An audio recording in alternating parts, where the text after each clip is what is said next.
Right, welcome back to the Eat Plants Tenerife training camp. You join us on the last ascent of this ride. In the UK, you would get arrested for doing a full gas TT on the motorway. Here in Tenerife, this is perfectly acceptable behaviour. We're doing it. I want you to watch this with you, get your feedback. Let me know down in the comments below, what could I improve in this that you see that will mean that next time I come back to this climb, I can push even more watts. Because the whole point of this exercise was just to find the longest, continuous, most immaculate tarmacked piece of road that I could find, pick a number and go and push that for as long as that road went on for. And the number was 360 watts. 360 watts for at least the next 10 minutes and nothing else matters. And because this road has a continuous gradient, I've got this little mini bike lane that I can stick to. The tarmac is immaculate. It just means less distractions from me getting locked in. This is probably on a Saturday morning. You're about to go out on a ride. I want this to inspire you to also go and get into that meditative state. Go and find the longest continuous climb near you and go and push full gas up it and get into that meditative state, because there's nothing else like it. I love that feeling when you're about to embark on something like this, where I don't know if it's fear, I don't know what, it's your mind, it's your body trying to will yourself, throw all the excuses at you to conserve energy and not go and do what you're about to do, and yet you cannot wait to go and do what you're about to do for the next 10 minutes to suffer. And that feeling is like nothing else, and you can get addicted to it, which is why I'm going to go back to this climb again and do this all over again, but just with even more watts.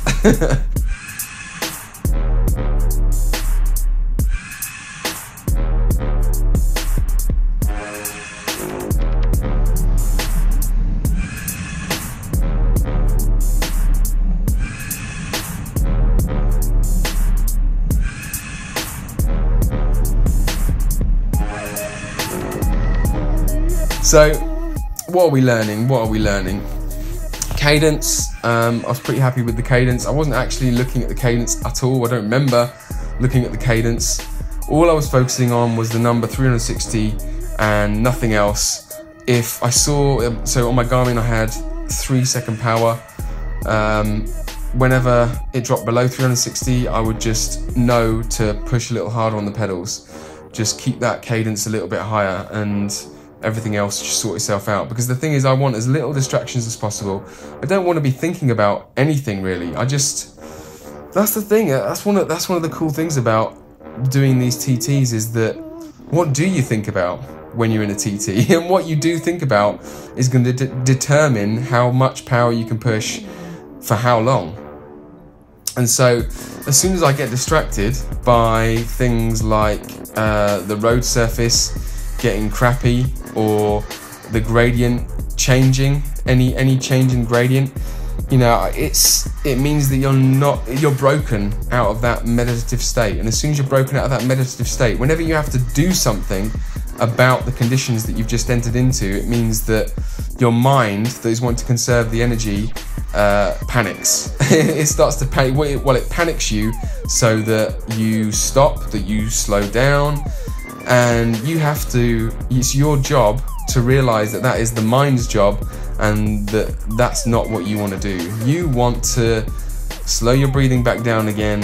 Panicking is just the mind. Let that wash over you and continue on. and that battle between you versus yourself is what I love about this. So there, you just saw that I was waggling the bike from left to right in a pretty, if you saw me from the outside, it's a pretty comical fashion. It's very Fabio Aru inspired, and that's something that I've only started doing recently. Whilst here in Tenerife, there's much longer climbs, and I get lazy. I get lazy when I get out of the saddle. Like when you get out of the saddle because you want to give your seated muscle group a break, whereas for me, my wattage was halving when I was getting out of the saddle, because on the downstroke I would be using gravity to get lazy, and then on the upstroke I was doing nothing. So I was just jamming the pedal down on the downstroke and then doing nothing on the upstroke. So and wondering why my wattage was halving. But then when I started waggling the bike from left to right in this comical fashion, it meant that my feet could engage in turning much more perfect circles without any extra perceived exertion. So I'm able now to get out the saddle, give my seated muscle group a break, and maintain my power for no extra perceived effort, which is like an awesome tool to now have whilst on these much longer climbs. Whereas before, you know, I was losing so much wattage. So that's something that I don't have to be panicked about now, that when I get out of the saddle, I'm just going to be getting lazy. Whereas now I feel like I'm actually able to maintain my wattage.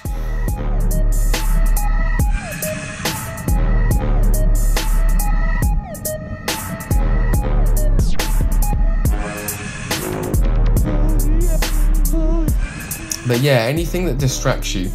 So even getting out the saddle is a change in the technique that you are using to. So if you're meditating and just locked in to a certain way that you're trying to get yourself from A to B on this TT, any change in technique is gonna be a danger to you being able to maintain a calm mind.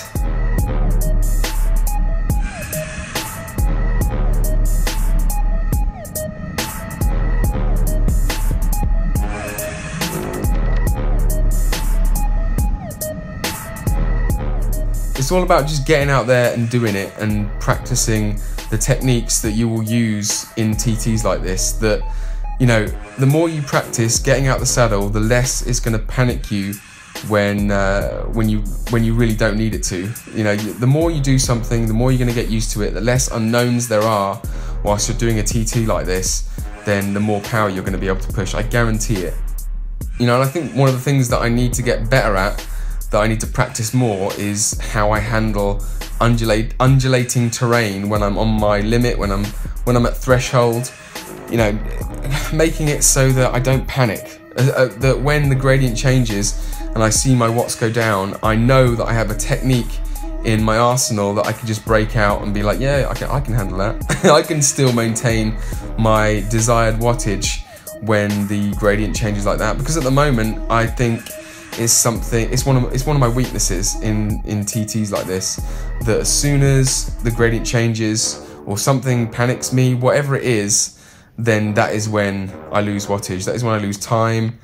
That is when I break out of the meditative state. And I am most happy in that state of just getting completely lost in the number.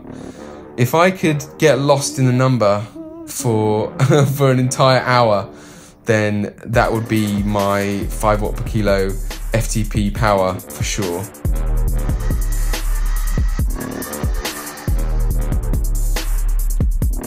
So in a recent visit to Tenerife, Chris Froome did this climb in just under 10 minutes, I think, 9 minutes 40 something. So I'm chasing Chris Froome up this climb and trying to I'm gunning for a 10-minute effort by the time I leave here. But yeah, so the thing is, Chris Froome weighs like 65 kilograms maybe, and for him to do that, he must have been pushing like 400 watts on his training ride. Like, it's just cool to think that Chris Froome was on these same roads doing something similar, just probably not on anything like what his limit is or his threshold. So I think, oh yeah, we're about to come up to the end of this climb.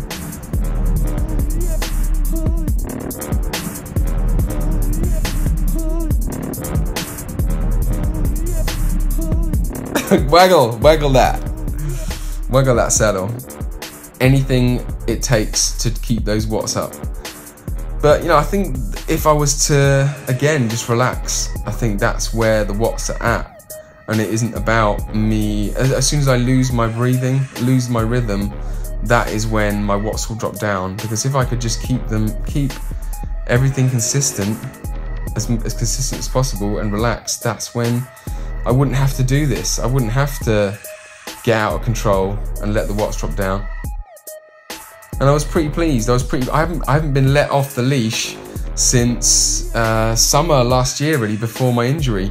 I've been on Zwift, where I can spin my legs for as long as I like, uninterrupted, but it's just not the same as the open road. It's not the same as a steep motorway up a volcano. So, you know, this is the first time really in a long time that I've been allowed to just push, test the legs out, and Tenerife is a perfect place to do that. So yeah, let me know, is there anything that I could improve there? What am I doing wrong? Tell me what I'm doing wrong down in the comments, so that next time that I come back to this climb, I can push way more watts up it. How many watts do you think I could push up this climb for 10 minutes? That is the question. Enjoy your Saturday, make sure you go out for a ride and you make it count, and I'll see you in the next one.